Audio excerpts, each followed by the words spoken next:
జరిగిస్తున్నందుకు నీకు వందనములు చెల్లించుకుంటూ అయా ఈ సమయమును నీ చేతికి అప్పగించుకుంటూ నా స్వరమును మరుగుపరిచి నీ స్వరముతో మాట్లాడమని మీరే సమస్త మహిమ ఘనత ప్రభావములు పొందమని యేసు అతి పరిశుద్ధమైన నామమును అడిగి ప్రార్థిస్తున్నాను పరమ తండ్రి. ఆమేన్.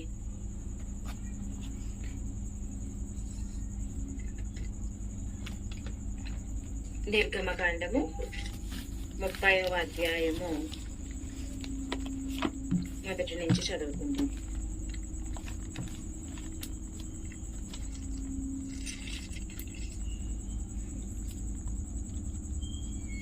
చదువుతారా సిస్టర్? నేను చదవనా? చదవమంటారా అక్క? చదవండి. మరియు ధూపము వేయుటకు నీవు ఒక వేదికను చేయవలెను, తుమ్మకర్రతో దాన్ని చేయవలెను.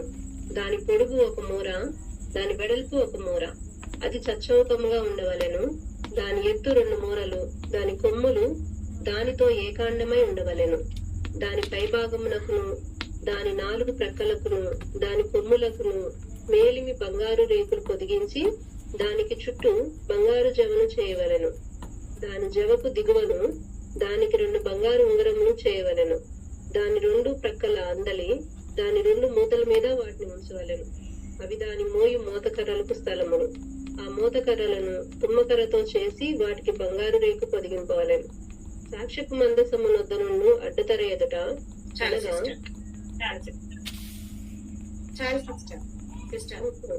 ఒక 5 మనం చదువుకొని దాని నుంచి మనం బైబిల్ ని ధ్యానించుకుందాం. ఒక 5 అంటే మనకి కొంచెం అర్థమవుతుంది. ఇక్కడ ధూపము వేయుటకు నువ్వు ఒక వేదికను చెయ్యాలి అంటే ఇక్కడ ఇంతకు ముందు ఒక 29 అధ్యాయాల వరకు కూడా మీకు మందసము అలాగే బలిపీఠము వారు అక్కడి నుంచి ఐగుప్తు దేశం నుంచి రావడం. నిర్గమకాండం అంటే తెలుసు కదా, నిష్కరించడం అంటే ఎగ్జిట్ అన్నమాట, నిష్క్రమించడం. నిర్గమకాండం అంటే ఈ ఎగ్జిట్ లోని అంటే బానిసత్వము నుంచి ఒక ఆశీర్వాదానికి వెళ్ళడానికి మార్గము. హల్లెలూయా. అప్పుడు వరకు ఐగుప్తు ప్రజలు బానిసత్వంలో బ్రతికేవారు, అది మీ అందరికీ తెలుసు. మీరు ధ్యానించుకుంటూ వస్తున్నారు కనుక అది ప్రత్యేకించి మనము చెప్పవలసిన అవసరం లేదు.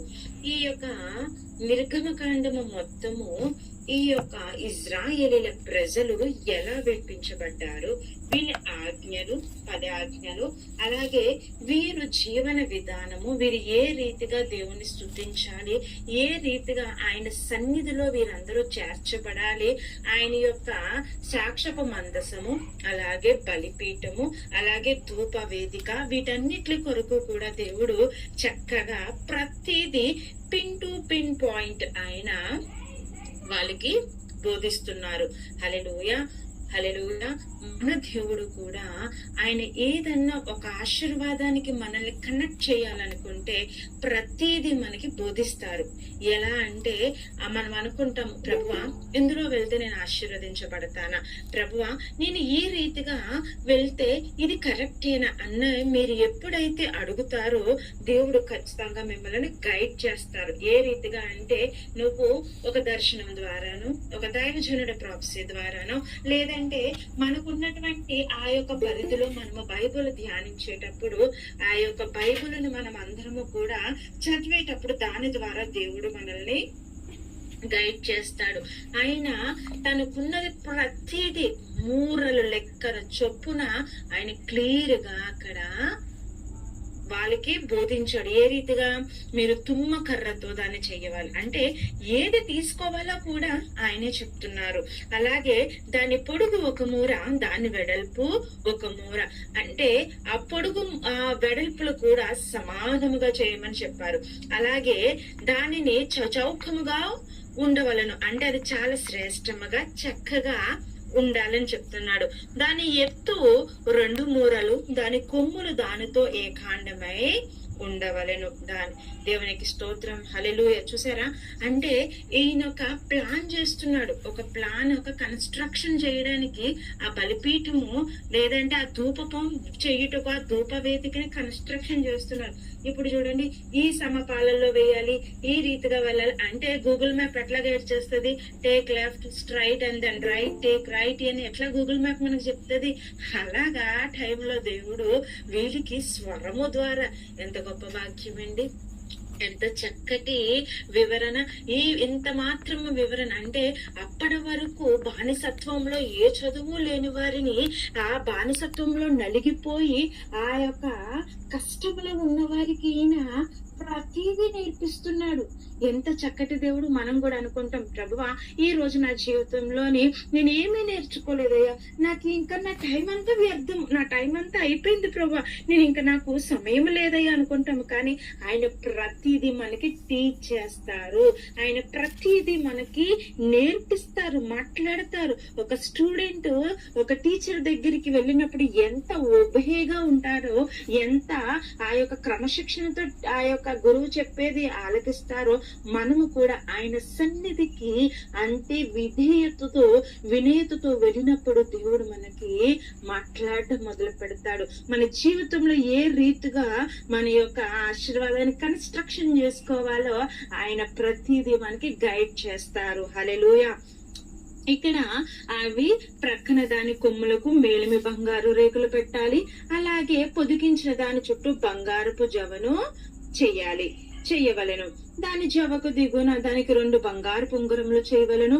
దాని 2 ప్రక్కలు ఏంది, దాని 2 మూలల మీద వాటిని ఉంచవలను.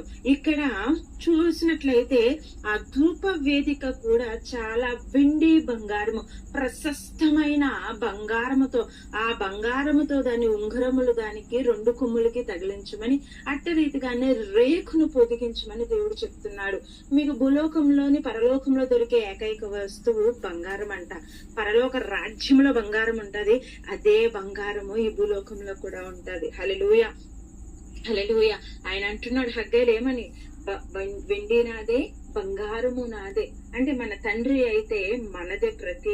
ప్రతిదీ ప్రశస్తమైన వాటితో దేవుడు మనలను ఆయన ఆశీర్వదిస్తాడు. దేవునికి స్తోత్రం, హల్లెలూయా.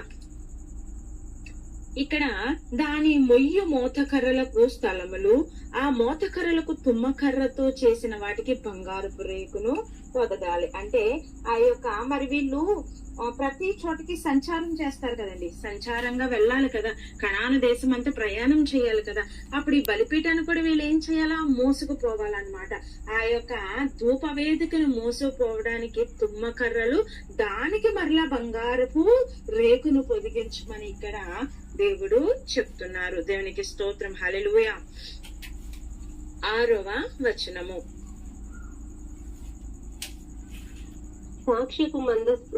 సాక్ష్యపు మందసమునొద్ద నుండి అడ్డుతర ఎదుట, అనగా శాసనముల మీది కరుణాపీఠం ఎదుట నీవు దాన్ని ఉంచవలెను. అక్కడ నేను నిన్ను కలుసుకొందును. అహరోను ప్రతిదినము ప్రొద్దున దాని మీద పరిమళ ద్రవ్యముల ధూపము వేయవలెను. అతడు ప్రదీపములను చక్కపరుచుటప్పుడు దాని మీద ఆ ధూపం వేయవలెను. మరియు సాయంకాలమందు అహరోను ప్రదీపములను వెలిగించినప్పుడు దాని మీద ధూపం వేయవలెను. అది మీ తరతరములకు యెహోవా సన్నిధిని నిత్యమైన ధూపము. మీరు దాని మీద అన్య ధూపమునైనను దహన బలి సంబంధము చదవండి, కంప్లీట్ చేసింది 9. మీరు దాని మీద అన్య ధూపమునైనను దహన బలి సంబంధమైన ద్రవ్యమునైనను నైవేద్యమునైనను అర్పింపకూడదు. పానీయమునైనను దాని మీద పోయకూడదు.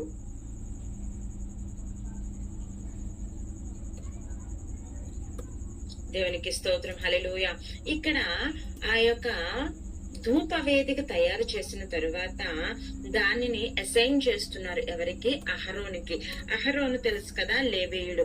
ఆ యొక్క దేవుని సన్నిధికి వెళ్ళడానికి ఆయన చక్కగా ఆ దేవుని సన్నిధిలోని ఆయన ధూపం వేయడానికి నియమింపబడినటువంటి అహరోనికి ఈ రీతిగా చెప్తున్నాడు. ప్రతి దినము ప్రొద్దున దాని మీద పరిమళ ద్రవ్యముల ధూపము వేయవలెను. అతడు ప్రదీపములను చక్కపరిచినప్పుడు దాని మీద ఆ ధూపము వేయవలెను. అంటే ఆ ధూపం అనేది మీ అందరికీ తెలుసు కదా. ధూపం అంటే ఆ యొక్క పొగ, ఇంపైన సువాసనగా ఆ యొక్క పొగ ఆ యొక్క బలిపీఠ ధూప వేదిక దగ్గర వేయమని ఇక్కడ దేవుడు చెప్తున్నాడు. దేవునికి స్తోత్రం, హల్లెలూయా. ఇక్కడ చూడండి, మనం కొంచెము పైన చూసుకున్నట్లయితే సాక్ష్యపు మందసమునొద్ద నుండి అడ్డు తెర ఎదుట అనగా శాసనముల మీద కరుణాపీఠమును ఎదుట నీవు దానిని ఉంచవలెను, అక్కడ నేను నిన్ను కలుసుకుందును. హల్లెలూయా. ఆయన ఎక్కడ కలుసుకుంటాడంటే అండి మనల్ని కరుణాపీఠము ఎదుట, అక్కడ నేను నిన్ను కలుసుకుంటాను. ఆయన కరుణామయుడు, తెలుసు కదా మీకు. మందసంలో ఏవేవి ఉంటాయి అన్న చెప్పే ఉంటారు కదా. ఆ కరుణాపీఠము ఎదుట అంటే అక్కడ నుంచి నేను నిన్ను కలుసుకుంటాను అంటున్నాడు దేవుడు. హల్లెలూయా. ఆయన కరుణామయుడు. అలాగే ఇక్కడ ఆ సాక్ష్యపు మందసపు అడ్డుతెర, సాక్ష్య మందసపు అడ్డుతెర ఎదుట శాసనముల మీద నొద్దు నుండు ఆ యొక్క అడ్డుతెర, ఆ అడ్డుతెర దగ్గర అంటే ఆయనకి మనకి మధ్యన అడ్డుతెర ఉండేది. ఆఫ్టర్ క్రైస్ట్, ఎప్పుడైతే యేసు ప్రభు వారు సిలువలో మరణం పొందారో అప్పుడు దేవాలయపు తెర రెండుగా చినిగేను అని ఉంటది. మనము గుడ్ ఫ్రైడే, ఈస్టర్ రోజు ఆ వాటిని వాక్యాలను మనము వింటా ఉంటాము. దేవాలయపు తెర అంటే ఆ యొక్క లేవీలు మాత్రమే వెళ్లి ధూపం వేయడానికి కావాల్సిన తెర చినిగిపోయి ప్రతి ఒక్కరూ కూడా మన ప్రార్థన ఆయన సన్నిధికి ధూపం వలె చేరేలాగా దేవుడు మనకి అవకాశాన్ని ఇచ్చాడు. హల్లెలూయా. ఆ శిలువ మరణం ద్వారా ఇదంతా బిఫోర్ క్రైస్ట్. ఆఫ్టర్ క్రైస్ట్ తెర చినిగింది. తెర చినిగిన తరువాత అక్కడ నుంచి దేవుడు డైరెక్ట్ గా అందరితోనూ, అప్పుడు లేవీయుడు మాత్రమే సన్నిధిలో చేరాలి, కానీ ఇక్కడ అందరూ యేసు ప్రభు వారు అందరికీ ప్రభువా, కొందరికే ప్రభువా. బైబిల్లో ఏముంది? యేసు ప్రభు వారు అందరికీ దేవుడు, అందరికీ ప్రభు అని రాయబడి ఉన్నది. అలాగే ఈ మందిరము నా ప్రజలకు, సమస్త ప్రజలకు ప్రార్థనా మందిరము. సమస్త ప్రజలకు అంటే మొత్తం ఉన్న అందరికీ కూడా ఈ తెర చినిగి దేవుడు మనందరికీ కూడా ఒక ఐడెంటిటీని ఆ యొక్క మందసంలో కరుణాపీఠం వద్ద అతనితో మాట్లాడడానికి అవకాశాన్ని ఆయన మనకి అనుగ్రహించారు. దేవునికి స్తోత్రం, హల్లెలూయా. ఇక్కడ చెప్తున్నాడు, అహరోను ఈ రీతిగా వెళ్ళాలి, అహరోను ఆ రీతిగా వెళ్ళాలి, ప్రదీపములు వెలిగించడం, దాని ధూపం వేయాలి. అది మీ తరతరములకు యెహోవా సన్నిధిని నిత్యమైన ధూపము. అంటే ఉదయము సాయంత్రము వేసే ఆ ధూపం వల్ల తరతరములు యెహోవా సన్నిధి నిత్యమైన ధూపము. అహరోను అర్పిస్తున్నటువంటి ధూపము తరతరాలకి కూడా వారికి ఎలా ఉంటదంటే ఇది నిత్యమైన ధూపం. అంటే ఎవర్ లాస్టింగ్. దానికి ఆ ధూపానికి కారిపోవడం అనేది కానీ ఇలాగా ఏది కూడా ఉండదు. తరతరములకు నిలిచే నిత్యమైన ధూపం అంటే ఎవర్ లాస్టింగ్ అన్నమాట. మీరు దాని మీద అన్య ధూపమైనను, దహన బలి సంబంధమైన ద్రవ్యమైనను, నైవేద్యమైనను అర్పింపకూడదు, పానీయమైనను దాని మీద పొయ్యకూడదు. అన్య సంబంధమైనదంటే అప్పుడు ఇజ్రాయేలీలు కానిటువంటి ఆ యొక్క వేరే వారు ఎవరైతే ఉంటారో వారు వేసే ధూపమైనా గాని, ఆ బానిసలు గాని, అక్కడి నుంచి వచ్చిన వాళ్ళు, వీళ్ళతో పాటు చాలా మంది ఐగుప్తులు కూడా వచ్చారు, తెలుసు కదా మీకు.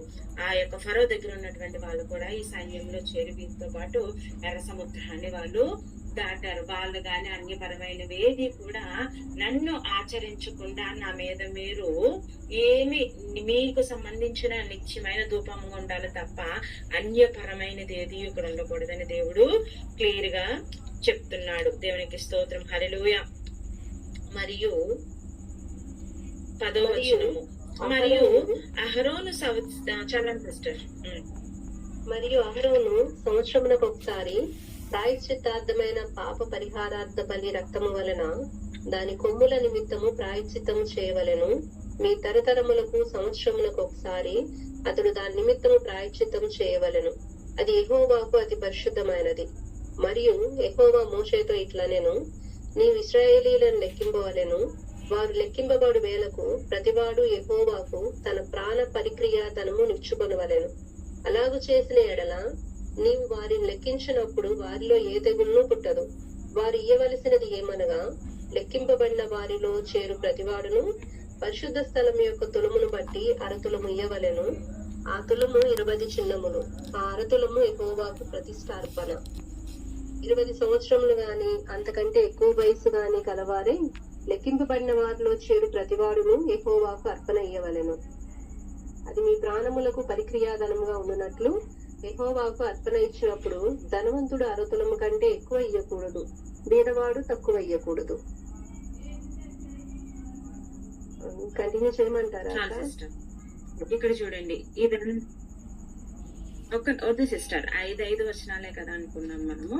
ఈ 5 వచనాలు మీకు నేను వివరించేస్తాను. ఇక్కడ ఆ యొక్క సంవత్సరానికి ఒకసారి ప్రాయచిత్తార్థమైన పాప పరిహార బలి రక్తము వలన దాని కొమ్ముల నిమిత్తము ప్రాయచిత్తము చెయ్యవలను. ఇక్కడ పాప పరిహారార్థ బలిని ఆ యొక్క ధూపపు ఏదైతే కొమ్ములు మనము 3వ వచనంలో చదివి ఉన్నామో ఆ కొమ్ముల మీద ఆ రక్త బలిని అనేది అర్పించాలి. ఇలాగ సంవత్సరానికి ఒకసారి చెయ్యాలి. ఆ యొక్క సంవత్సరము అది యెహోవాకు పరిశుద్ధమైన బలి అని చెప్పి ఇక్కడ దేవుడు మోషేతో చెప్తున్నాడు. అంటే సంవత్సరానికి ఒకసారి ఏ బలి ఇవ్వాలంటే అండి, పాప పరిహారార్థ ప్రాయచిత్త బలి. ఎక్కడ? ఓన్లీ ధూప వేదిక దగ్గర సంవత్సరానికి ఒకసారి. బిఫోర్ క్రైస్ట్ అనేది ఈ యొక్క బలులు ఇచ్చుకుంటూ ఈ పాపాన్ని పరిహారం చేసుకుంటూ ఈ తప్పులు కొట్టుకుంటూ వీళ్ళు ఎంత పాపం చేసినా మళ్ళా దేవుని సన్నిధిలో పవిత్రపరుచుకుంటూ ఆ నియమం పెట్టేవారు. ఎందుకంటే వాళ్ళు లెక్కకి 20 లక్షల మంది పైగానే ఉన్నారు. అవునా? ఈ 20 లక్షల మంది పాపము అధికమైపోతుంది. వాళ్ళలోని ఉండేటువంటి ఆ పాపం అధికమైపోయినప్పుడు దేవుడికి ప్రతిదీ హోలీ. మీకు అర్థమవుతుందా? ఆయన పరిశుద్ధమైన దేవుడు. అందుకనే జీసస్ ను కూడా పరిశుద్ధంగా కన్యా మరియ గర్భంలో వేశారు. ఆయన ప్రతిదీ ఏదైతే ఆయన సృష్టిస్తాడో ఈ భూమి మీద మనుషులు అవనివ్వండి, ఆ యొక్క సృష్టిలో ఉండే ఏ జంతువు ఏ చెట్టు ఏదైనా కూడా ఫస్ట్ దాన్ని పరిశుద్ధపరుస్తాడు. హోలీ ఏం చేస్తాడంటే అండి, హోలీ చేస్తాడు. అయితే 20 లక్షల మంది మధ్యలోని ఈ ధూపవేదికి వెళ్ళేసరికి వీళ్ళందరూ కూడా చాలా పాపంతో నిండిపోయి బలులు అర్పిస్తూ వీళ్ళు ఈ రీతిగా ఉండేవారు. అందుకని సంవత్సరానికి ఒకసారి వీళ్ళకి జనాభా లెక్కలు పెట్టి వీళ్ళ బలిని అర్పించమని చెప్పాడంట. మనం ఎంత సేఫో కదా. దేవుడు జీసస్ క్రయాధనముగా మనకి ఆయన వెలకట్టలేని ధనముగా సిలువలో మరణించి మనకి గొప్ప విడుదలనిచ్చాడు. అప్పుడు రకాన్ని 20 లక్షల మంది 30 లక్షల మంది చూడండి, వాళ్ళకి ఆ నియమాలు ఉంటే ఇప్పుడు ప్రపంచ దేశంలోని ఎంతమంది దేవుని నమ్ముకున్న వారు వీళ్ళందరూ కూడా పాత మోసే పద్ధతి మనం పాటించినట్లయితే ఎన్ని బలులు ఇవ్వాలి? రోజు బలులు ఇవ్వాలి. యోబు తెలుసు కదా, యోబు ఎందుకు ఇచ్చేవాడు? పిల్లలు ఏమన్నా దూషించారేమో నా పిల్లలు అని చెప్పి రోజుకి గొడ్లను అలాగే ఆ యొక్క ఎద్దులను వేసి అదంతా పేద విధవరాలకు ఊర్లో ఉన్న వారందరికీ భోజనం పెట్టేవాడంటే యోబు. ఎందుకని? పాపము చేశారేమో, దూషించారేమో. ఆ మందు తాగడము విందు చేసుకోవడం కూడా పాపమే. ఆ పాపాలకు బిడ్డలు పడిపోయారేమోనని యోబు చేసేవాడు. కానీ మనం ఎంత సేఫ్ జోన్ లో ఉన్నాము. యేసు ప్రభు వారు ఆయన గుడ్ ఫ్రైడే రోజు చనిపోయి ఈస్టర్ రోజు ఏ రీతిగా లేచారో ఆయన లేవడం ద్వారా ప్రతి దాని నుంచి మనం ఏం పొందుకున్నామండి? అధికారాన్ని పొందుకున్నాం. పాపాన్ని కూడా జయించగలం అనే గొప్ప శక్తి ఆయన మనకి అనుగ్రహించారు. ఆయన ద్వారా ప్రతిదీ కూడా మనము మన కొరకు ఇక్కడ ఏదైతే తులం వెండి బంగారం ఇవన్నీ చెప్తున్నారో అవన్నీ ఆయనే భరించేశాడు. ఆయన ఒక గొర్రె పిల్ల, ఆయన ఒక పావురం పిట్ట, ఆయన ఒక గొడ్డు, ఆయన యొక్క ఏదైతే ఎవలపిండి ఏదైతే వీళ్ళు ప్రాణానికి పరిహారంగా ఆ యొక్క దైవజనుల దగ్గరకు వెళ్లి పాప పరిహారార్థ బలి ఇచ్చాడో ఈ రోజు ఆయన అదే రీతిగా అక్కడ నెలకొట్టబడ్డాడు. ఇక్కడ చూడండి, ఆ యొక్క దేవుని దగ్గరికి వెళ్ళినప్పుడు పాపం చేస్తే యవల పిండి, అలాగే ఆ యొక్క పస్కా చేసేటప్పుడు ఆ పశువుని ఆ యొక్క ముద్దని పులియకుండా చక్కగా పిసికి అప్పాలు చేసి దానికి పులియని రొట్టెల పండుగ చేసుకుంటారు. ఈ యొక్క నిర్గమకాండంలోనే వస్తుంది అది మీకు. ఈ పులియని రొట్టెల పండుగ అప్పుడు దాన్ని చక్కగా మెత్తగా ఆ యొక్క రొట్టె చేసి ఆ రొట్టెని ఆ పస్కా పశువుతో వీళ్ళు స్వీకరించేవారు. మన యేసయ్యను కూడా అంతే ముద్ద చేసేసారు సిలువలో. ఆయన్ని కూడా అలాగే నల్లగొట్టి పస్కా పశువు మాదిరిగా ఆయన మన కొరకు బలైపోయి మనందరికీ ఆయన విడుదలనిచ్చారు. దేవునికి స్తోత్రం, హల్లెలూయా. ఇక్కడ ఆయన క్లియర్ గా చెప్తున్నాడు 15వ వచనం వరకు ఏమంటే, ఎవరైనాను అరతులము ఆ యొక్క దానిని సమర్పించాల. ఆ అరతులానికి పేదవాడైనా అంతే ఇయ్యాలా, ధనికుడు ఉన్న ధనికుడు నేను ఎక్కువ ఇస్తాను అనడానికి లేదు. దేవుడు ఒక నియమం పెట్టాడంటే ఆ నియమం ప్రకారం వాళ్ళందరూ పాటించవలసిందే. దేవుడి యొక్క రాజ్యంలో ధనికులు పేదలు అనేది లేదు. ఇక్కడ మరొకసారి రాయబడి ఉంది. దేవుడి యెహోవా సన్నిధి, యెహోవా ధర్మశాస్త్రంలో, మోషే ధర్మశాస్త్రంలో కూడా ఇలాగే రాయబడి ఉంది. వాడు పేదవాడని చెప్పి తక్కువ ఇయ్యడానికి లేదు, నేను ధనికుణ్ణి అని చెప్పి తులమ కంటే ఎక్కువ ఇయ్యకూడదని ఇక్కడ రాయబడి ఉన్నది. ఇజ్రాయేలు ఎదుట నుండి ప్రాయశ్చిత్తమైన వెండిని తీసుకుని ప్రత్యక్ష గుడారం యొక్క సేవ నిమిత్తము దాన్ని నియమింపవలెను. మీకు ప్రాయశ్చిత్తము కలుగునట్లు అది యెహోవా సన్నిధిని ఇజ్రాయేలుకు జ్ఞాపకార్థముగా ఉండును. ఇదంతా దేనికి? జనాభా లెక్కల ప్రకారము. అంటే క్రయధనముగా ఆ సంవత్సరముకి ఎంత మంది ఉన్నారు, ఆ అంత మంది ధనానికి వాళ్ళు అరతులము తులమని చెప్పి ఇక్కడ లెక్క పెట్టారు కనుక దానికి బంగారము వెండి ఇచ్చి ఆ యాజకుడి దగ్గరికి వెళ్ళి ప్రాయశ్చిత్త పరిహారార్థ బలిని వారు దేవునికి జ్ఞాపకార్థముగా, దేవునికి ఇజ్రాయేలీలు యెహోవా సన్నిధిని ఇజ్రాయేలీలకి జ్ఞాపకార్థముగా నుండును. అంటే రింబంబరెన్స్. దేవుడు వీళ్ళని ఏం చేస్తాడంటే అండి, జ్ఞాపకం ఉంచుకుంటాడు. వాళ్ళల్లో ఏం పుట్టదంట? తెగులు పుట్టదంట. హల్లెలూయా. అంటే అంటు వ్యాధులు అనేవి రాకుండా మరి అప్పుడున్న ప్రజలకి అదంతా కూడా వీళ్ళు ఒకరి తర్వాత ఒకరి తర్వాత అంటువ్యాధి వచ్చింది అనుకోండి, ఏమవుతుంది? ప్రజలందరూ కూడా ఒక్కసారిగానే చనిపోతారు. ఆయన ప్రతి దాన్ని కూడా ఒక ఆఫరింగ్ ఇచ్చి ఏం చేశారు? దాన్ని ఆ తెగులు రాకుండా దేవుడు నియమించారు. దేవునికి స్తోత్రం, హల్లెలూయా. ఇప్పుడు మన ఆఫరింగ్ ఎవరు? మన యేసయ్య. ఆయన సిలువలో అర్పించినటువంటి ఆ ప్రాణం ద్వారా, ఆ ఆఫరింగ్ ద్వారా, ఆయన రక్తం అనే ఆఫరింగ్ ద్వారా, ఆయన శరీరం నలగొట్టుగడే ఆ యొక్క భయంకరమైన బాధ అనే ఆఫరింగ్ ద్వారా మనమందరము కూడా ప్రపంచ దేశాలు, అందులో మీరు నేను అనేక మంది తెగులు రాకుండా, రోగం రాకుండా, కష్టం లేకుండా ఈ రోజు మనము సుఖముగా జీవిస్తున్నాము. ఇది ఆఫ్టర్ క్రైస్ట్. హల్లెలూయా. 17వ వచనము చదవండి సిస్టర్. మరియు యెహోవా మోషేతో ఇట్లనెను, కడుగు కొనుటకు నీ ఇత్తడితో దానికి ఒక గంగాళమును ఇత్తడి పీటను చేసి ప్రత్యక్షపు గుడారమునకు బలిపీఠమునకు నడుమ దానిని ఉంచి నీళ్లతో నింపవలెను. ఆ నీళ్లతో అహరోనును అతని కుమారులను తమ చేతులను కాళ్లను కడుగుకొనవలెను. వారు ప్రత్యక్షపు గుడారంలోనికి వెళ్ళినప్పుడు సేవ చేసి యెహోవాకు హోమ ధూపం నర్పించుటకు బలిపీఠమునొద్దకు వచ్చినప్పుడు తాము చావకయునట్లు నీళ్లతో కడుక్కొనవలెను. తాము చావకయునట్లు తమ చేతులను కాళ్లను కడుగుకొనవలెను. అది వారికి అనగా అతనికిని అతని సంతతికిని వారి తరతరములకు నిత్యమైన కట్టడగా ఉండును.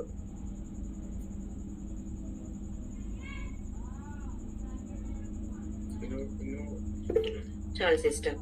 ఇక్కడ యెహోవా మోషేతో ఇట్లనెను, కడుక్కొనుటకు ఇత్తడి దానికి ఒక గంగాళము ఇత్తడి పీటను చేయించాలి. ఆ పాప ప్రాయశ్చిత్త బలి, ఆ బలి ఇచ్చేసిన తర్వాత ఆ చేతులు కడుక్కోవడానికి ఏం కావాలంటే అండి, ఒక ఇత్తడి గంగాళమును చేయమని చెప్తున్నారు. ప్రత్యక్ష గుడారమునకు బలిపీఠం నడుమ దాన్ని ఉంచి నీళ్లతో నింపవలను. అంటే మధ్యన ప్రత్యక్ష గుడారానికి అలాగే ఆ యొక్క ఈ ధూప వేదికకి మధ్యన అనే దాన్ని దీన్ని ఉంచి దీన్ని ఏం చేయాలంటే నీళ్లతో నింపాలి. ఆ నీళ్లతో అహరోను అతని కుమారులు తమ చేతులు కాళ్ళను కడుక్కొనవలెను.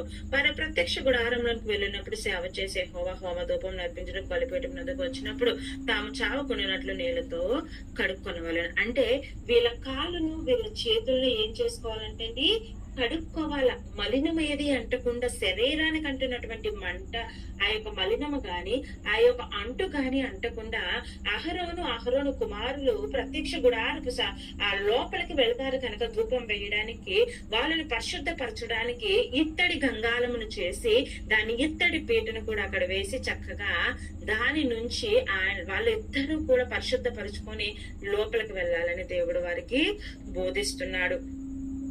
అనగా వారు అతనికి, అతని సంతతికి, వారి తరములకు నిత్యమైన కట్టడగా ఉండును. ఆయన ఏదైతే చెప్తున్నారో చూడండి, దేవుడు ఆయన చూడండి, ఆశీర్వాదము ఎన్ని తరాలు ఉంటది, దేవుడు శాపం ఎన్ని తరాలు ఉంటది, ఆశీర్వాదం ఎన్ని తరాలు ఉంటది చెప్పండి.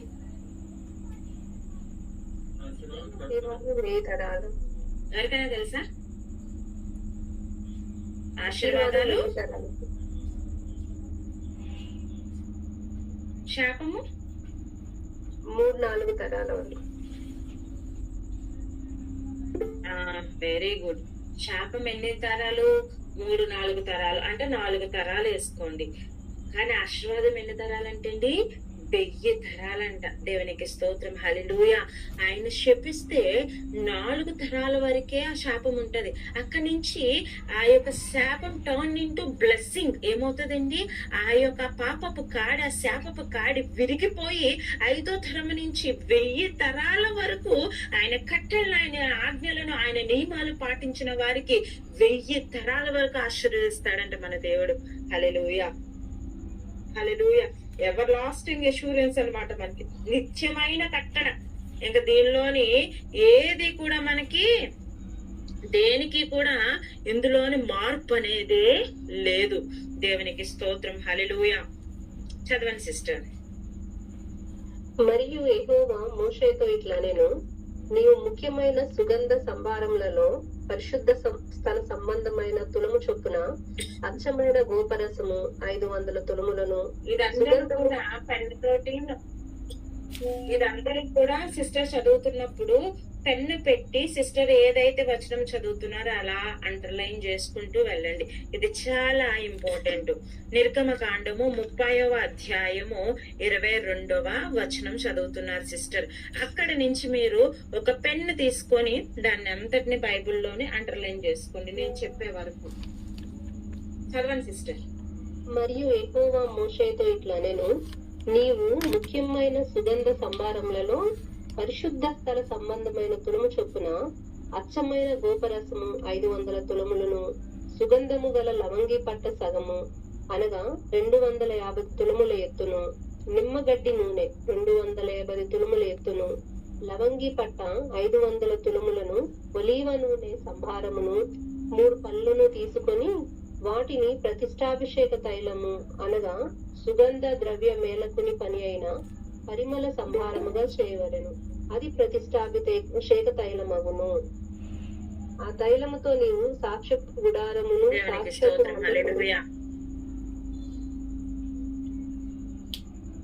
మందసమును, బల్లను, దాని ఉపకరణములన్నిటి, దీపవృక్షమును, దాని ఉపకరణములను, ధూప వేదికను, దహన బలిపీఠమును, దాని ఉపకరణములన్నిటినీ, గంగాళమును, దాని పీటను అభిషేకించి అతి పరిశుద్ధమైనవిగా ఉన్నట్లు వాటిని ప్రతిష్ఠింపవలెను.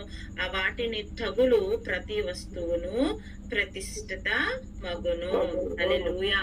ఇది అభిషేక తైలము. దీన్ని ఏమంటారండి? అభిషేక తైలము. సుగంధ గోపరసము అంటే ఇక్కడ దీనికి ఒక పేరు పెట్టారు చూడండి, పరిమళ సంభారముగా చేయవలను. అంటే మంచి సువాసన గల తైలాన్ని ఇక్కడ ఏం చేశారండి? మంచి సువాసన గల తైలాన్ని ఇక్కడ తయారు చేయమన్నారు. ఒలీవ నూనెతోటి, అలాగే ఇంకా నిమ్మగడ్డి నూనెతోటి, ఇంకా చాలా చక్కటి మాటలు ఇక్కడ రాయబడి ఉన్నాయి. అచ్చమైన గోపరసముతో. హల్లెలూయా. అచ్చమైన గోపరసం అంటండి. అంటే ఈ యొక్క మంచి వాటితోటి ఇవన్నీ కూడా చెయ్యాలని చెప్పి శ్రేష్టమైన పెర్ఫ్యూమ్ అన్నమాట. ఈ శ్రేష్టమైన పెర్ఫ్యూమ్ తోటి చేయడానికి దేవుడు ఇక్కడ వాళ్ళందరినీ కూడా మోషేతో చెప్తున్నాడు. ప్రతిష్టాత్మకమైన అభిషేక తైలం అని చెప్పి అక్కడ రాయబడి ఉన్నది. దేవునికి స్తోత్రం, హల్లెలూయా.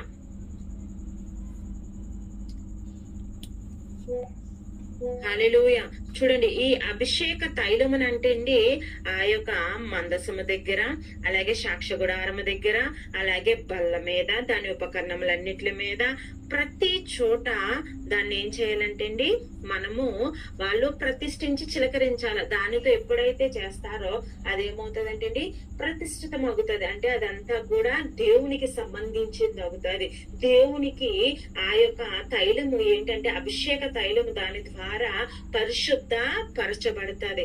మనము కూడా ఈ తైలము చేసుకోవచ్చు. మా యొక్క మ్యాన్ ఆఫ్ గాడ్ ఎవరైతే ఉన్నారో ఆయన కూడా ఈ తైలము మాకు 50 అభిషేకాలు ఇచ్చారు. ఆ 50 అభిషేకాలు ఇచ్చినప్పుడు మాకు ఇలాంటి తైలాన్ని ఒక తైలం ఆయన చెప్పారనమాట. తైలం అంటే నూనె, ఓకేనా? కొబ్బరి నూనె ఎట్లాగా అలాగే అది కూడా నూనెనమాట. ఏంటంటే ఒక స్పూన్ ఏమో మన సన్ఫ్లవర్ ఆయిల్, అలాగే ఇంకొక స్పూన్ ఏమో ఒలీవ ఆయిల్, ఇంకొక స్పూన్ ఏమో ఇంకొక 2-3 స్పూన్లు కోకోనట్ ఆయిల్ ఈ కలిపి తర్వాత అందులోని మనం ఏదైతే పెర్ఫ్యూమ్స్ వాడతామో ఆ కలిపిన తర్వాత ఒక డబ్బాలో అది వేసుకొని ఆ డబ్బాలోకి ఈ పెర్ఫ్యూమ్ ని మనం ఏం చేయాలా, ప్రెస్ చేయాలన్నమాట. అప్పుడు ఈ పెర్ఫ్యూమ్ ఆయిల్ తో కలిసి మొత్తం అంతా చక్కటి సుగంధమైన వాసన, దేవుడికి మనల్ని ప్రతిష్ఠులుగా చేసే సుగంధ తైలం ఏర్పడుతుంది అనమాట. ఈ తైలము 50 అభిషేకాలు మాకు ఇచ్చారు అన్నట్టు శ్యామ్ కిషోర్ గారు. ఇదంతా కూడా మేము తీసుకున్న ఆ విషయము మనోజ్ అన్నకు కూడా తెలుసు. మీరు కూడా ఎప్పుడన్నా అభిషేక తైలం చేసుకోవాలంటే ఇప్పుడు నేను చెప్పినటువంటి ఈ 3 ఆయిల్, పెర్ఫ్యూమ్, ఈ 4 కూడా కలుపుకొని చక్కగా ఒక మంచి సువాసన వచ్చే మంచి సుగంధ పరిమళ తైలముగా మీరు తయారు చేసుకొని దాన్ని మీరు అభిషేకించుకొని దేవుడి యందు మనము పరిశుద్ధపరచబడచ్చు. దేవునికి స్తోత్రం. హల్లెలూయా. ఎవరికన్నా మరలా ఈ ఆయిల్ ఎలా తయారు చేయాలో కావాలంటే అడగండి, మరలా నేను చెప్తాను లాస్ట్ లో. చదవండి సిస్టర్. మరియు అహరోనును అతని కుమారులను నాకు యాజకులైనట్లు నీవు వారిని అభిషేకించి ప్రతిష్ఠింపవలెను. మరియు నీవు ఇశ్రాయేలీయులతో ఇది మీ తరతరములకు నాకు ప్రతిష్టాభిషేక తైలమై ఉండవలెను. దానిని నరశరీరము మీద పోయకూడదు. దాని మేళనము చొప్పున దాని వంటిది దేనినైనను చేయకూడదు. అది ప్రతిష్ఠితమైనది. అది మీకు ప్రతిష్ఠితమైనదిగా ఉండవలెను. దాని వంటిది కలుపువాడును అన్యుని మీద దాన్ని పోయేవాడును తన ప్రజలలో నుండి కొట్టివేయబడవలెనని చెప్పుము. మరియు యెహోవా మోషేతో ఇట్లనెను, నీవు పరిమళ ద్రవ్యములను అనగా జటామాంసి, గోపి చందనము, కందపు చెక్క అను ఈ పరిమళ ద్రవ్యములను స్వచ్ఛమైన సాంబ్రాణిని సమభాగములుగా తీసుకొని వాటితో ధూప ద్రవ్యమును చేయవలెను. అది సుగంధ ద్రవ్య మేలకుని పని చొప్పున కలపబడి ఉప్పు గలదియు స్వచ్ఛమైనదియు పరిశుద్ధమైనదియునైన సుగంధ ధూప సంభారము. చాలు సిస్టర్. చూడండి, ఇక్కడ ఈ యొక్క తైలానికి ఉన్నటువంటి విశిష్టత ఆయన చెప్తున్నాడు. మీరు ఈ రీతిగా చేసి నీవు ఎవరిని, మోషేని, అహరోను కుమారుల్ని ఆ ఆయిల్ ఏం చేయమంటున్నాడండి, అభిషేకించమంటున్నాడు. ఈ సుగంధ ద్రవ్యముతో వాళ్ళని అభిషేకించమని చెప్తున్నాడు. అభిషేకించిన తర్వాత ఇది నిత్యమైన కట్టడ. ఇది ఎలాంటిదంటే తరతరములకు మనలను ప్రతిష్ఠులుగా, దేవునికి సంబంధించిన వారిగా, పరిశుద్ధమైన వారిగా ఈ తైలం ఉంచుతుందని ఇక్కడ మోషేతో దేవుడు మాట్లాడుతున్నాడు. అలాగే దీన్ని ఏమంటారు, పెయింట్ అండ్ హక్కులే అంటారు కదా, ఏమంటారు దాన్ని, ఆ రైట్స్ ఏదైతే ఉందప్పుడు చూడండి, ఒక సబ్బు ఫార్ములా ఉందనుకోండి, దానికి రైట్స్ తీసుకుంటారు వీళ్ళు, ఆ పేటెంట్ హక్కులు అంటారు. అది వేరే వాళ్ళు అనేది చెయ్యకూడదు, చేస్తే వాళ్ళు శిక్షార్హులు అన్నమాట. వాళ్ళకి మాత్రమే సంబంధించింది, దానికి సంబంధించిన హక్కులు వీళ్ళు కేంద్రం నుంచి దాన్ని రిజిస్టర్ చేసుకొని ఆ ఫార్ములాను కొనుక్కుంటారనమాట. ఇది అంత ప్రత్యేకంగా తయారు చేయాలని మోషేకి దేవుడు చెప్తున్నాడు. దీనిని ఎవ్వరూ తయారు చెయ్యకూడదు, దాని నర శరీరం మీద పొయ్యకూడదు, అంటే కాళ్ళ మీద గాని వెన్నుల మీద ఇలాంటి వాటి మీద పొయ్యకుండా ఎక్కడ అభిషేకించుకోవాలంట, నుదుటి మీద. ఆ యొక్క నుదుటి మీద మనం అభిషేకించుకున్నప్పుడు అది ప్రతిష్టాభిషేక తైలముగా ఉంటదంటండి. హల్లెలూయా, హల్లెలూయా. దాని వంటి దాని వంటిది కలుపువాడును అన్యుని మీద దాని పొయ్యువాడును తన ప్రజలలోని కొట్టివేయబడాలి. అప్పట్లో మరి బిఫోర్ క్రైస్ట్ ప్రతిదీ యూదులకి, ఇజ్రాయిలీలకి, వీళ్ళకి మాత్రమే తెలుసు కదా. ఆఫ్టర్ క్రైస్టే సమస్త ప్రజలకి ఆయన హక్కుదారుడయ్యాడు. కానీ ముందు అట్లా లేదు, కొట్టివేయాలని చెప్పాడు. చూడండి, మరియు యెహోవా మోషేతో ఇట్లా అన్నాడు, నువ్వు పరిమళ ద్రవ్యములను అనగా జటమాంసి, గోపు, చందనము, గంధపు చెక్కను, పరిమళ ద్రవ్యములను, స్వచ్ఛమైన సాంబ్రాన్ని సమభాగములుగా తీసుకొని, అంటే ఒక ధూపానికి ధూప వేదిక వేయడానికి ఆ సాంబ్రాణిని కూడా జటమాంసి, గోపి, చందనం అంట. హల్లెలూయ. అంటే బలి ఇవ్వడానికి ఫస్ట్ ఇవన్నిటిని కూడా ఈ తైలముతో అభిషేకించి వాటిని ధూపం వేసి అప్పుడు ప్రాయశ్చిత్త బలి ఇవ్వాలని చెప్తున్నాడు. అందుకనే దీనికి సాదృశ్యంగా ఈ ధర్మశాస్త్రాన్ని కొట్టివేయడానికి రాలేదని యేసుప్రభు వారు ఎంత క్లియర్ గా చెప్పారంటే, ఆయన సిలువ మీద ఆ యొక్క మరణానికి వెళ్ళేటప్పుడు జటమాంసిని ఎవరేస్తారు? ఆయన పాదముల మీద ఎవరేస్తారు? మరి ఆ వేసి వచ్చి వేస్తది కదా, ఆమె ఏం చేస్తది? ఆ జటమాంసి అత్తరు అని అక్కడ రాయబడి ఉంటది. ఎంతమందికి తెలిసి మాట?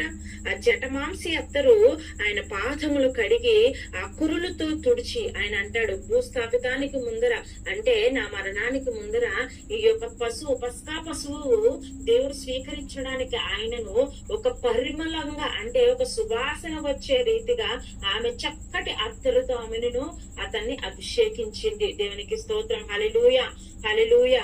ఆ జటమాంసి అత్తరును, ఆ పరిమళ తైలాన్ని దేవుడు పాదములు కడిగింది. అందులో యోధ అంటాడు, నీకేమైనా పిచ్చా? అంత మంచి దానిని నువ్వు నేలను పోసేసావు, నువ్వు అలా నేలను పోయకుండా ఆ డబ్బులు అమ్మి ఆ పేదలకు పెట్టచ్చు కదా అంటాడు యోధ.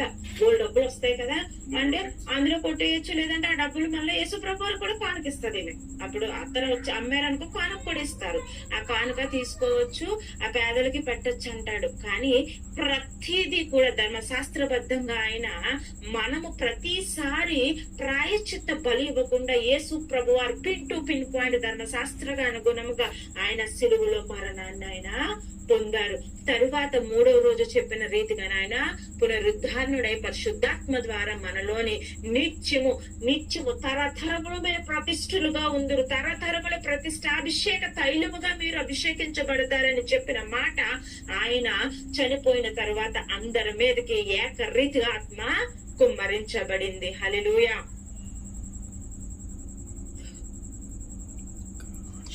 హల్లెలూయా. చదవండి సిస్టర్. 36. దానిలో కొంచెం పొడి చేసి, నేను నిన్ను కలుసుకొని ప్రత్యక్ష గుడారములోని సాక్ష్యపు మందసం ఎదుట దానిని ఉంచవలెను. అది మీకు అతి పరిశుద్ధంగా ఉండవలెను. నీవు చేయవలసిన ఆ ధూపద్రవ్యమును దాని మేళనము చొప్పున మీ నిమిత్తము మీరు చేసుకొనకూడదు. అది యెహోవాకు ప్రతిష్టమైనదిగా ఎంచవలెను. దాని వాసన చూచుటకు దాని వంటిది చేయువాడు తన ప్రజల్లో నుండి కొట్టివేయబడును. అంటే ఏదైతే నియమించారో అది ఖచ్చితంగా దేవుడిది మాత్రమే. దాని యొక్క హక్కులు అనేవి వేరే వాళ్ళు చేయడానికి ఇక్కడ లేదు. ప్రతిష్టాత్మకంగా అంటే అది యూనిక్ అన్నమాట. అది వీళ్ళకు మాత్రమే, ఎవరైతే నియమించారో వాళ్ళు మాత్రమే చేయాలని అభిషేక తైలము కొరకు ఇక్కడ రాయబడి ఉన్నది. మనోజ్ అన్న మీకు పర్సనల్ విండోలోని ఒక ఇమేజ్ పెట్టాను. ఇప్పుడు దేని కొరకైతే 30వ అధ్యాయంలో మాట్లాడుకున్నామో ఆ గంగాళము, ఆ ధూప వేదిక, ఆ 2 కూడా వీలుంటే ఈ గూగుల్లో పోస్ట్ చేయండి, లేదంటే వాళ్ళందరికీ చెప్పండి. వాళ్ళందరూ మీ పర్సనల్ విండోలోని చూస్తారు. ఇప్పుడు నేను అది పోస్ట్ చేశాను, చూడండి ఒకసారి. ఈ 30వ అధ్యాయానికి సంబంధించిందంతా కూడా దేని కొరకు మనం మాట్లాడుకుంటున్నామంటే, అన్న ఇప్పుడు ఎవరికైతే కావాలో అది విండోలో, ఆయన పర్సనల్ విండోలో పెట్టాను నేను. ఆ యొక్క ఇమేజ్ ని చూడండి. అదే సాక్ష్యపు ఆ యొక్క గంగాళము, దాని యొక్క ఇత్తడి పీట, అలాగే ధూప వేదిక, దాని తుమ్మకర్రలతో చేయాలా, పొడుగు వెడల్పు, దానిని బంగారపు రేగుతో పొదిగింపబడాలా, అలాగే దాని యొక్క ఏంటది దానికి 2 ఉంగరాలు చేయించాలా. ఇదంతా కూడా కొమ్ములు అక్కడ క్లియర్ గా రాయబడి ఉన్నట్లు ఆ కొమ్ములు అవన్నీ కూడా అక్కడ ఆ యొక్క ఇమేజ్ లో ఉన్నాయి చూడండి. అక్కడ చేతులు కడుక్కోవడానికి ఆ యొక్క సాక్షపు మందసము అడ్డు తెర ముందర అది ఉండాలని చెప్పారు. మీకు వెనకాతల తెర కనిపిస్తుంది కదా, ఆ తెర ముందర చూసారా, అహరోను కుమారులు చేతులు కడుక్కోవడానికి కాళ్ళు కడుక్కోవడానికి అక్కడ ఆ యొక్క గంగాళాన్ని పెట్టారు. అది పీట, ఆ యొక్క ఇత్తడి పీట. ఆ కాళ్ళు కడుక్కొని ఆ తర్వాత వారు ఆ ధూప వేదిక దగ్గరికి వెళతారన్నమాట. ఇంత కష్టం ఇంత బాధ లేకుండా ఆ కరుణాపీఠం నుంచి దేవుడు స్వయముగా మనతో మాట్లాడడానికి యేసయ్య మనందరికీ చక్కటి మార్గాన్ని ఇచ్చేశారు. ఆయనే బలైపోయాడు, ఆయన ఇదంతా చేసేసాడు, ఆయనే పరిశుద్ధపరుచుకున్నాడు, ఆయనే ధూపం వేసుకున్నాడు, ఆయనే నలగొట్టబడ్డాడు, పసకా పసువయ్యాడు. ఇదంతా కూడా దేవుడు మనల్ని ఒక టెన్షన్ ఫ్రీ కింద చేసేసాడు. అదే లేదంటే ఇప్పుడు ఎవరి దేవుడు నమ్ముకున్నా కూడా ప్రాయశ్చిత్త పరిహారార్థ బలి ప్రతి ఒక్కరూ చెయ్యవలసిందే. హల్లెలూయా. 31 చదవండి సిస్టర్. మరియు యెహోవా మోషేతో ఇట్లా నేను, చూడుము, నేను యూదా గోత్రంలో హూరు మనవడును ఊరు కుమారుడునైన బెసలేలు అని పేరు గల వానిని పిలిచి తిని విచిత్రమైన పనులను కల్పించుటకును, బంగారుతోనూ వెండితోనూ ఇత్తడితోనూ పనిచేయుటకును, పొదుగుటకై రత్నములను, సానబెట్టుటకు కర్రను కోసి చెప్పుటకును, సమస్త విధములైన పనులను చేయుటకును, జ్ఞాన విద్యా వివేకములను, సమస్తమైన పనుల నేర్పును వానికి కలుగునట్లు వానిని దేవుని ఆత్మపూర్ణునిగా చేసి ఉన్నాను.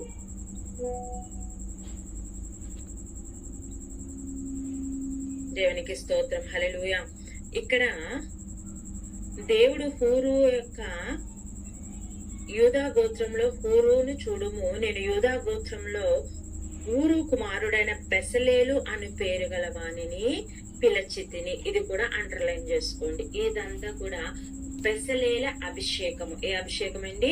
31లో రాయబడి ఉన్నది బెసలేల అభిషేకము. ఈ బెసలేల అభిషేకం ఏంటంటే అతను ఎంతటి చక్కటి ఆశీర్వాదం అంటే యేసుక్రీస్తు నామంలో బిజినెస్ చేస్తున్న వారికి, చేయాలనుకున్న వారికి, జాబ్ చేస్తున్న వారికి, ఇంట్లో ఉన్న ప్రతి ఒక్కరికి కూడా ఎవరైతే యూనిక్ గా మీ యొక్క వర్కులు ఉండాలనుకుంటున్నారో వారి మీద ఈ రోజు ఈ బెసలేల అభిషేకము కుమ్మరించబడును గాక.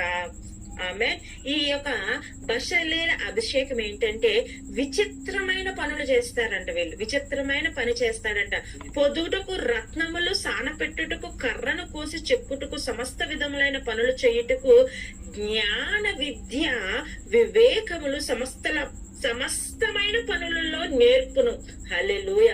ఒక లెక్కన చెప్పాలంటే ఏది చేయాలో దాని మీద మీకు పట్టు, జ్ఞానము, వివేకాన్ని ఇచ్చే అభిషేకము ఈ బెసలేల అభిషేకము. హల్లెలూయా.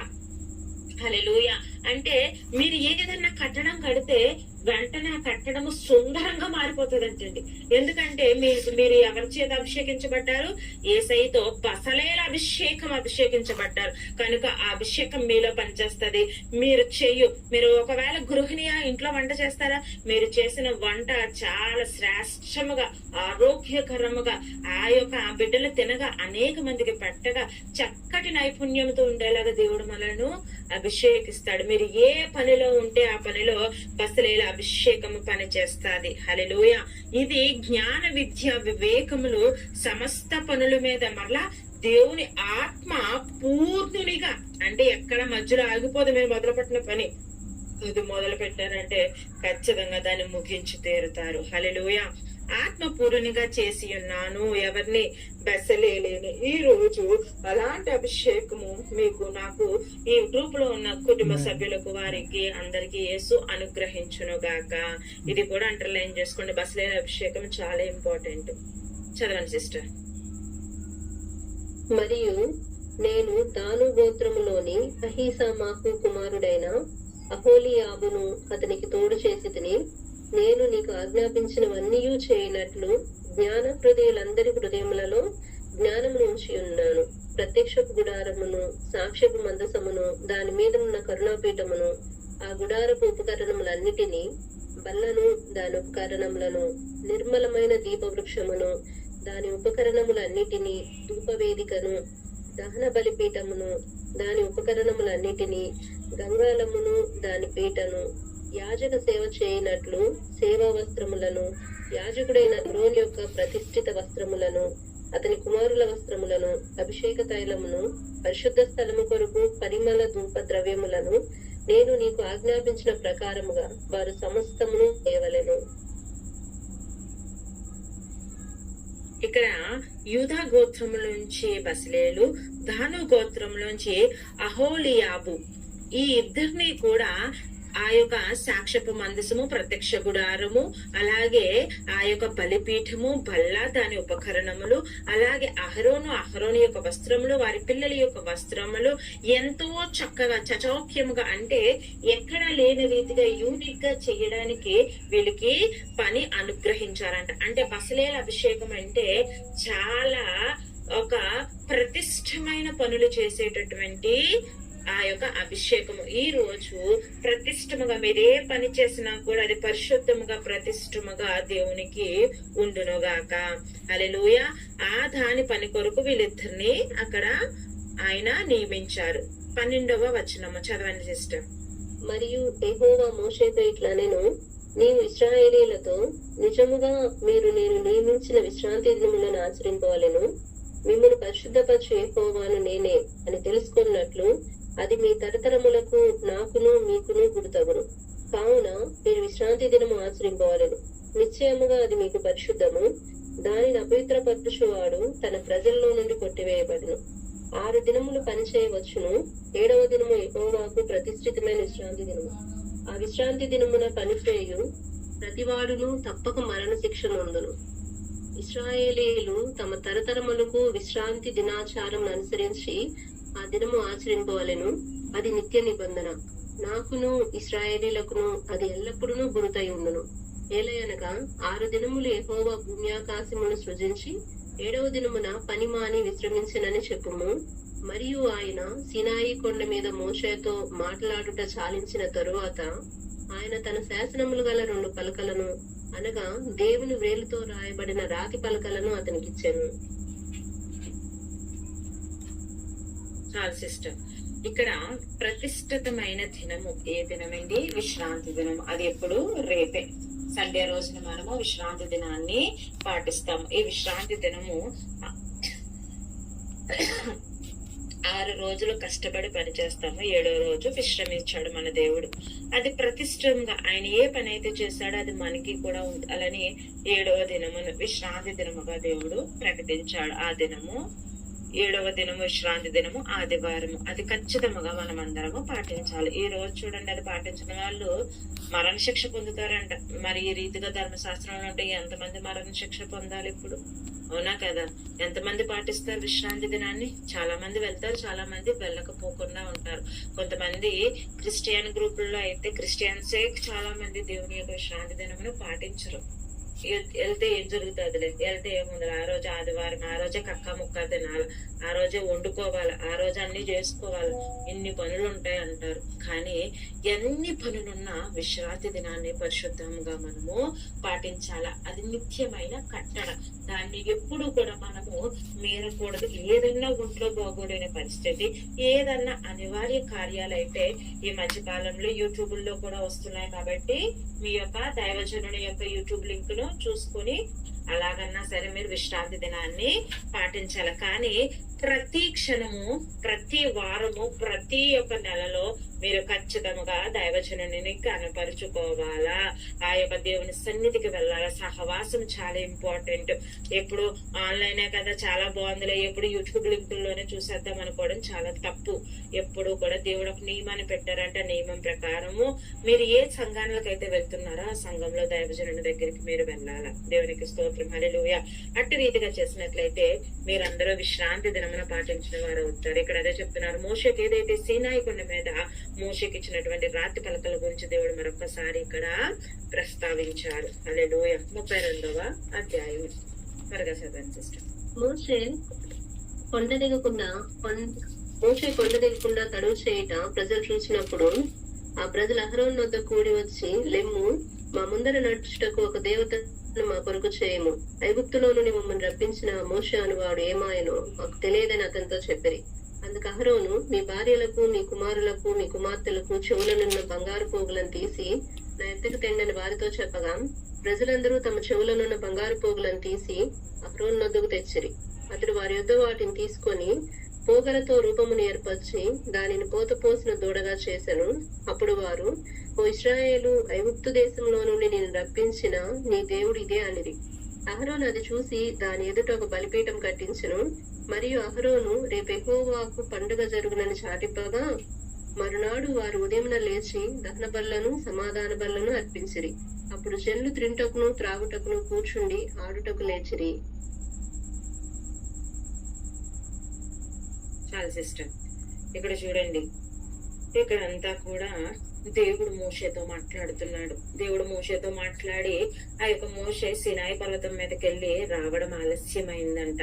కొండ దిగడానికి తడువు చెయ్యగా, అంటే రావడానికి ఆలస్యం చేస్తే ఈ ప్రజలు వచ్చేసి ఆ మోషే ఏమైపోయాడో మాకు తెలియదు, ఐగుప్తు నుంచి మమ్మల్ని రప్పించడానికి ఒక విగ్రహము, ఆ యొక్క విగ్రహం ఒక దేవుడు మాకు కావాలా.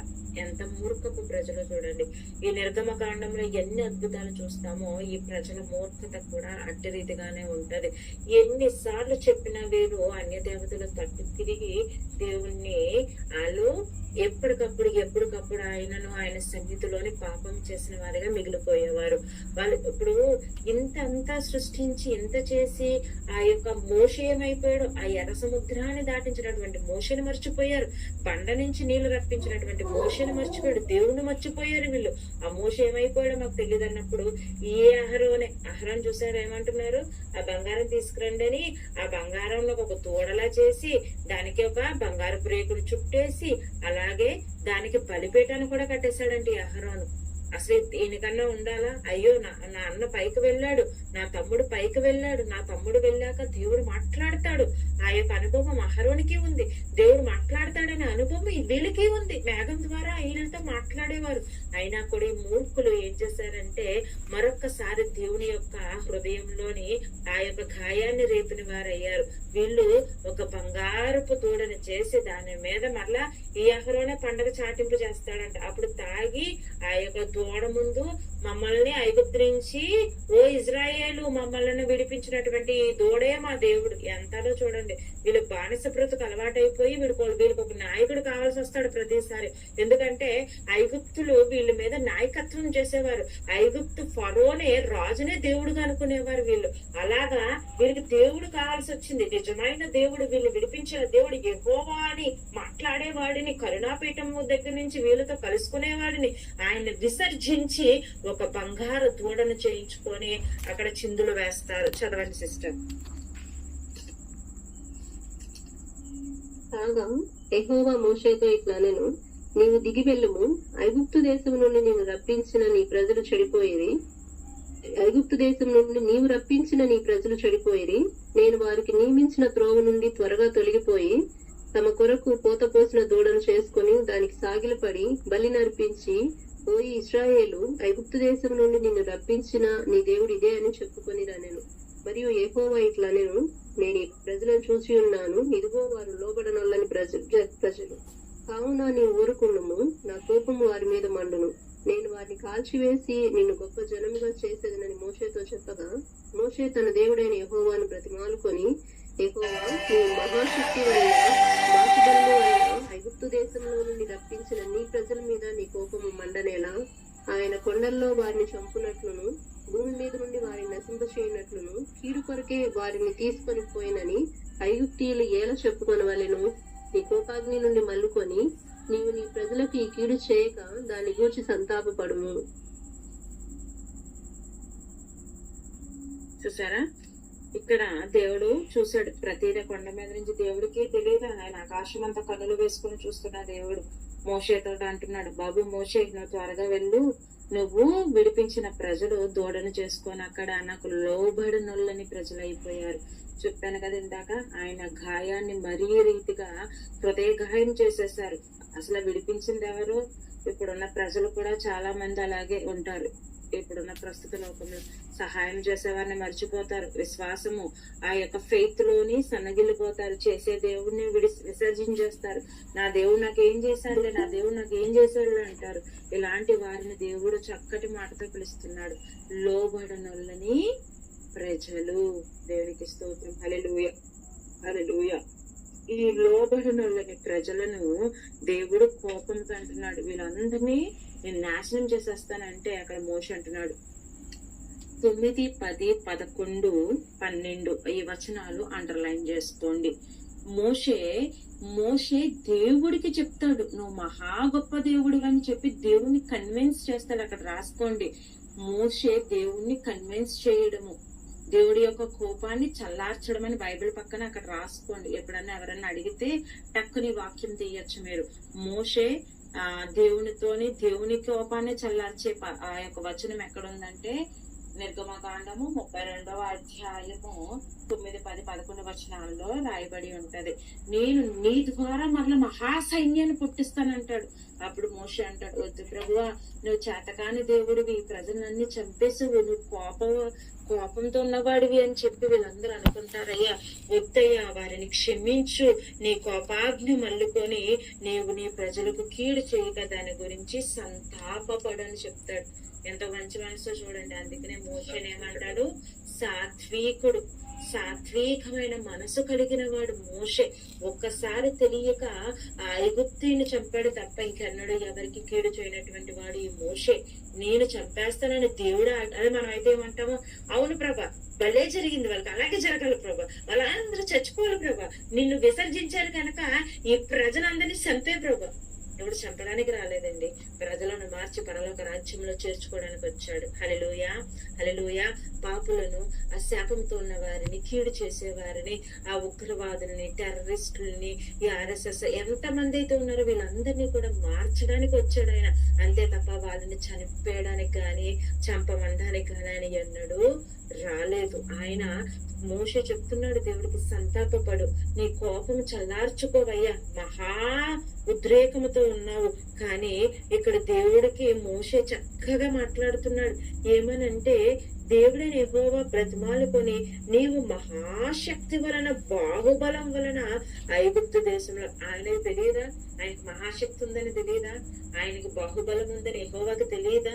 కానీ దేవుడు అంటున్నాడు, ఆయన్ని ప్రైజ్ చేస్తున్నాడు, అయ్యా అదే ఐగుప్తు నుంచి వచ్చినట్టు ఇజ్రాయేలీలో ఒకడిని నేను, అంతమంది నిన్ను విసర్జిస్తున్నా నేను నిన్ను నమ్ముతున్నానయ్యా, నేను నిన్ను కొనియాడుతున్నానయ్యా, పూర్ణ ఆత్మతో నేను అంటున్నానయ్యా, నువ్వు మహాశక్తి కలిగిన వాడివి, నువ్వు బాహుబలము కలిగిన వాడివి. ఎప్పుడైతే ఈ రీతిగా దేవుడు కోపాన్ని ఆ యొక్క తగ్గించడానికి దేవుని యొక్క బలాన్ని దేవుడికి గుర్తు చేస్తున్నాడు మోషే, అది ప్రైజ్ చేస్తున్నాడు యెహోవా.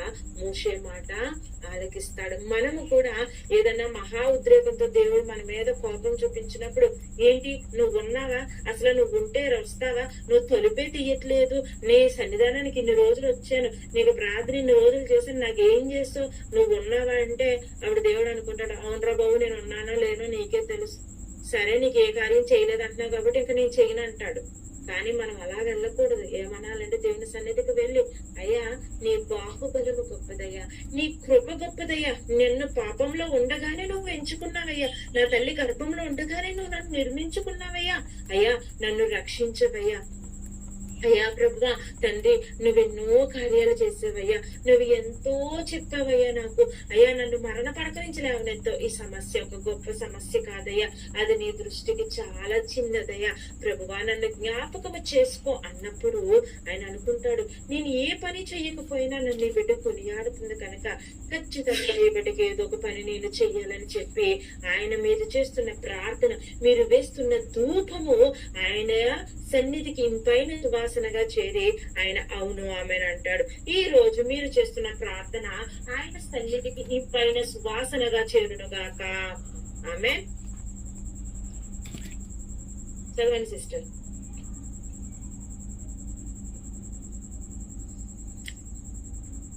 పదమూడవ వచనము, నిర్గమాకాండము 32:13.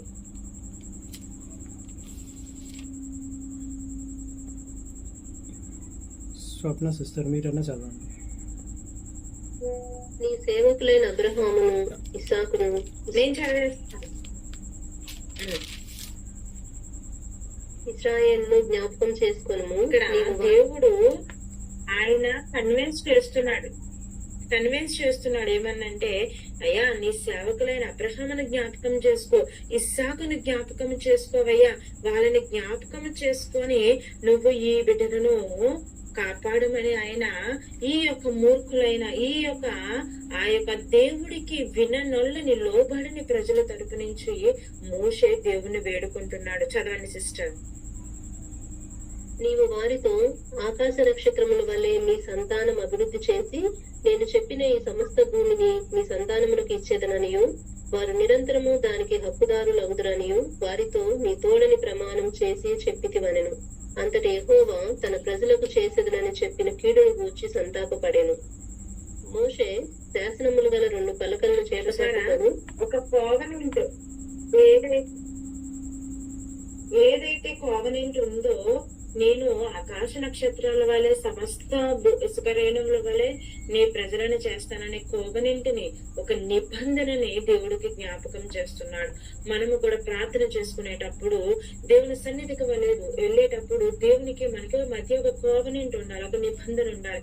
అయ్యా నీ సన్నిధికి నేను ఈ రీతికి వస్తాను, నువ్వు ఆశీర్వదిస్తే పేదవారికి ఇస్తాను, లేదంటే నీ సన్నిధికి ఇంత దర్శనం భాగం ఇస్తాను, లేదంటే ఈ రీతిగా ఉంటానని మీరు చేసే ప్రతి ప్రార్థనకు ఒక కోవనెంట్ ఎప్పుడైతే ఉంటుందో ఆ నిబంధన ఆయన జ్ఞాపకం చేసుకుంటారో వెంటనే ఆయన కోపము చల్లారి ఆయన సంతాపపడినట్లు సతాను చేస్తున్నటువంటి ఆ యొక్క విరోధముగా రూపించబడిన ప్రతి ఆయుధాలను మన పట్ల ఆయన నశింపజేస్తాడు. ప్రార్థనకి దేవునికి మధ్యనే ఉండాలా నిబంధన, కోవనెంట్ ఉండాలా. హల్లెలూయా. చెప్పండి, చదవండి సిస్టర్. 15. మోషే శాస్త్రములు గల 2 పలకలను చేత పట్టుకొని కొండ దిగి వచ్చెను. ఆ పలకలు ఇరు ప్రక్కలను రాయబడినవి, అవి ఈ ప్రక్కను ఆ ప్రక్కను రాయబడి ఉండెను. ఆ పలకలు దేవుడు చేసినవి, ఆ పలకల మీద చెక్కబడిన రాత దేవుని చేవు రాత. ఆ ప్రజలు పెద్ద కేకలు వేయుచుండగా యెహోషువ ఆ ధ్వని విని పాలెంలో యుద్ధ ధ్వని అని మోషేతో అనగా, అతడు అది జయధ్వని కాదు, అపజయధ్వని కాదు, సంగీత ధ్వని నాకు వినబడుచున్నదనెను.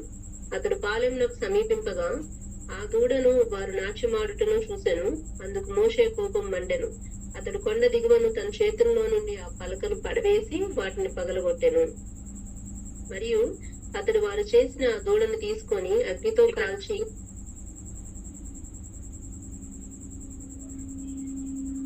పొడి చేసి నేల మీద చల్లి ఇజ్రాయేళ్ల చేత దాన్ని త్రాగించరు. ఇక్కడ వరకు చదివారు, నేను వివరిస్తానండి. ఇక్కడ ఆ మోషే ఆ కొండ నుంచి పలకల మీద రాశారు ఎవరో, యేసు ప్రభు. అది యొక్క యెహోవా దేవుడు చేతి వ్రాత అంట. అంటే చూడండి, ఆ చేతి వ్రాత ఆ పలకల కట్టు, ఆ పలకలకి ఇటు, అంటే 10 ఆజ్ఞలు పట్టుకొని ఆయన కిందకు వస్తున్నాడు. వచ్చినప్పుడు ఆ కొండ దిగుతున్నప్పుడే కొండ పైన మోషే ఉంటే కొండ క్రింద ఎవరున్నారండి? యెహోషువ ఉన్నారు. ఎవరున్నారు? ఇక్కడ అండర్లైన్ చేసుకోండి.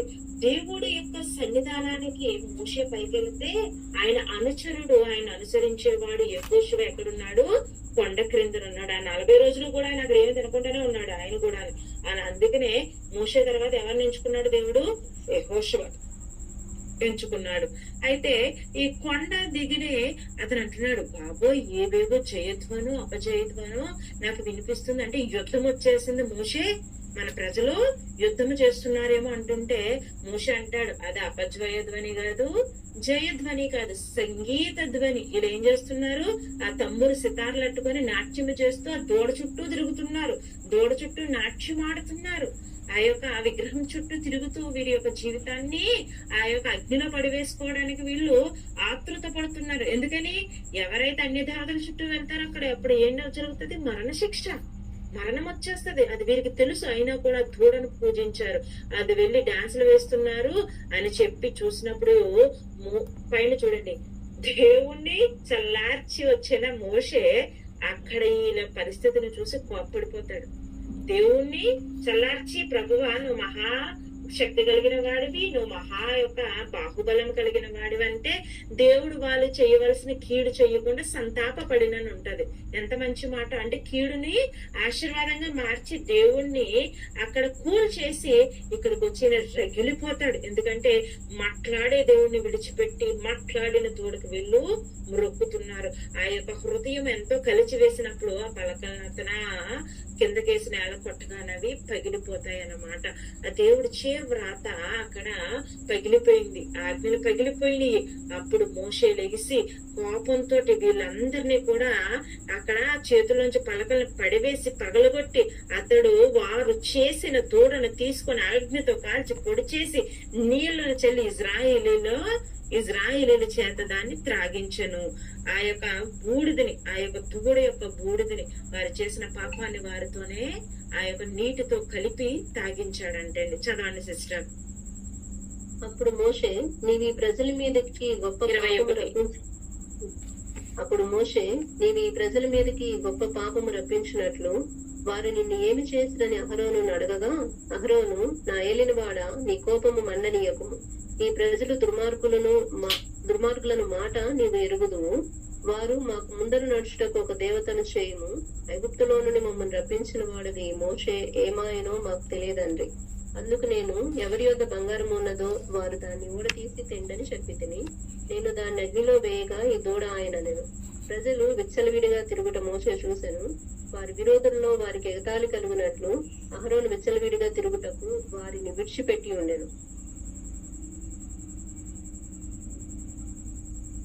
చూసారా, ఇక్కడ మోషని అడుగుతున్నాడు, ఏం మోషే ఎందుకు ఇదంతా జరిగిందంటే, ఈ ప్రజల వినవాలని నీకు తెలుసు కదా, నా ఏలిన వాడ నీ కోపాన్ని చల్లార్చుకో. వీళ్ళు ఒక మనిషిని, ఒక దేవత కావాలి, మనుషులను నడవడానికి ఒక దేవుడు కావాలని చెప్పి తోడని నాతో చేయించారు అని చెప్పి ఈ అహరోను ఏం చేశాడంటే అండి, వాళ్ళకి విచ్చలవిడిగా అంటే పాపం చేయడానికి, తాగడానికి, తిరగడానికి, నాట్యం ఆడడానికి వాళ్ళకి పర్మిషన్ ఇచ్చేసాడు. అహరోను ఇచ్చినటువంటి పర్మిషన్ బట్టి వాళ్ళు కూడా విచ్చలు విడిగా తిరిగినట్లు బైబిల్ గ్రంథంలో రాయబడి ఉన్నది. చదవండి సిస్టర్. అందుకు మోషే పాలెము యొక్క ద్వారమున నిలిచి 26 యెహోవా పక్షంలోనున్న వారందరూ నా యొద్దకు రండి అనగా, లేవీయులందరూ అతని యొద్దకు కూడి వచ్చిరి. అతడు వారిని చూసి, మీలో ప్రతివాడును తన కత్తిని తన నడుమున కట్టుకొని పాలెములో ద్వారము నుండి ద్వారమునకు వెళ్ళుచు, ప్రతివాడు తన సహోదరుని, ప్రతివాడు తన చెలికానిని, ప్రతివాడు తన పొరుగువాన్ని చంపవలెనని ఇశ్రాయేలీల దేవుడైన యెహోవా సెలవిచ్చుచున్నాడనను. లేవీయులు మోషే మాట చొప్పున చేయగా ఆ దినమున ప్రజలలో ఇంచుమించు 3000 మంది కూలిరి. ఏలయనగా మోషే వారిని చూసి, నేడు యెహోవా మిమ్మును ఆశీర్వదించినట్లు మీలో ప్రతివాడు తన కుమారుని మీద పడియే కాని, తన సహోదరుని మీద పడియే కాని యెహోవాకు మిమ్మల్ని మీరే ప్రతిష్ఠ చేసుకొనుడనెను. మర్నాడు మోషే ప్రజలతో, మీరు గొప్ప పాపం చేస్తున్నారు. ఇక్కడ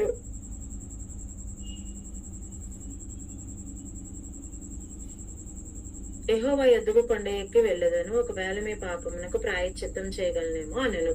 చాలు సిస్టర్, 30 వరకు చదివారు. ఇక్కడ నుంచి నేను వివరిస్తాను. ఈ మోషే చేసినటువంటి, ఈ అహరోను చేసినటువంటి పనికి మోషే ఈ రీతిగా అంటాడు, ఏమనంటే,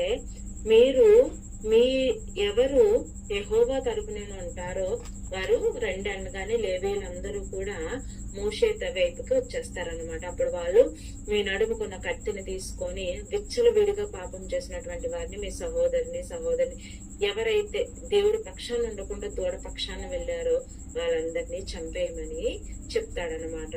ఆ రోజు 3000 మంది నేల కూలీలనుంది. అంటే 3000 మంది దేవునికి విరోధముగా లేచినటువంటి వారిని కత్తివాత చేత వాళ్ళందరినీ చంపివేశాడు. అప్పుడు చంపివేయడం వల్ల మీరే యెహోవాకు ప్రతిష్టంగా ఉండును. అంటే వాళ్ళ మధ్యన వీళ్ళందరూ కూడా పరిశుద్ధపరచుకున్నట్లు, ప్రతిష్ఠితంగా ఉండడం అంటే పరిశుద్ధపరచుకోవడం. ఈ పాపము మిగతా వారికి అంటకుండా వారి యొక్క మరణం నుంచి కొట్టివేయబడింది.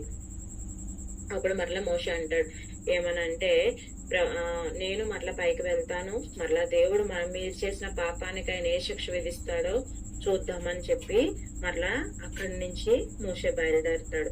చదవండి సిస్టర్ 31 లాస్ట్ వరకు చదివేయండి.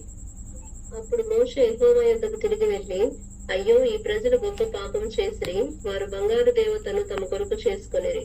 అయ్యో, నీవు వారి పాపమును ఒకవేళ పరిహరించితివా, లేని ఎడల నీవు వ్రాసిన నీ గ్రంథంలో నుండి నా పేరు తుడిచివేయమని బ్రతిమాలుకొంచున్నాను నేను. అందుకే యెహోవా, ఎవడు నా ఎదుట పాపం చేసెనో వాణ్ణి నా గ్రంథంలో నుండి తుడిచివేయుదును. కాబట్టి నీవు వెళ్ళి నేను నీతో చెప్పిన చోటికి ప్రజలను నడిపించుము. ఇదిగో నా దూత నీకు ముందుగా వెళ్ళును. నేను వచ్చు దినమున వారి పాపమును వారి మీదకి రప్పించేదనని మోషేతో చెప్పెను. అహరోను కల్పించిన దూడను ప్రజలు చేయించినందున యెహోవా వారిని బాధ పెట్టెను. దేవునికి స్తోత్రం. హల్లెలూయా. ఇక్కడ చూడండి, అక్కడ అడుగుతాడు మోషే, ప్రభువా వీళ్ళందరూ పాపం చేశారు కదా, అంటే నాయకుడిని నేనే, నా వల్ల వీళ్ళ పాపము ఇంతగా పెరిగిపోయిందని నేను అనుకుంటున్నాను, కనుక జీవ గ్రంథంలో నుంచి నా పేరు కొట్టే అంటాడు. లేని ఎడల నీవు వారి పాపము ఒకవేళ పరిహరించితివా, లేని ఎడల నా యొక్క పేరును కొట్టే అంటాడు. అంటే పాపము వాళ్ళు పరిహరించు పాపాల నుంచి, కానీ పాప పరిహారార్థ బలి నువ్వు స్వీకరించు అంతే తప్ప, లేదంటే పరిహరించకపోతే నన్నే నువ్వు జీవ గ్రంథంలో తీసి, అంటే వీరందరి తరపున నరకంలో పడేయమంటున్నాడు. పాపం ఎంత మంచివాడో చూడండి మోషే. పడేయమంటున్నప్పుడు దేవుడు అంటాడు, క్లియర్ గా చెప్తాడు, బాబు మోషే నువ్వంతా ఓవర్ స్మార్ట్ అయిపోక నాన్న, ఎవరు పాపం చేశారో వాళ్ళని నా గ్రంథం నుంచి కొట్టివేస్తాను తప్ప నిన్ను నేను కొట్టివేయను. నువ్వు ఈ ప్రజలను నడిపించు. అంత డిజాస్టర్ జరిగినా కూడా ఆశీర్వాదం ఎక్కడా దేవుడు ఆపలేదు. హల్లెలూయా. మరలా వాళ్ళని ప్రయాణాన్ని తిరిగి కొనసాగించాడు. నువ్వు వెళ్ళు, నీకు ముందుగా నా దూత వెళ్తుంది, నీకు సహాయం చేస్తుంది, అప్పుడు తరువాత వీరు చేసినటువంటి పాపానికి నేను వీరిని బాధ పెడతానని చెప్తాడు. హల్లెలూయా.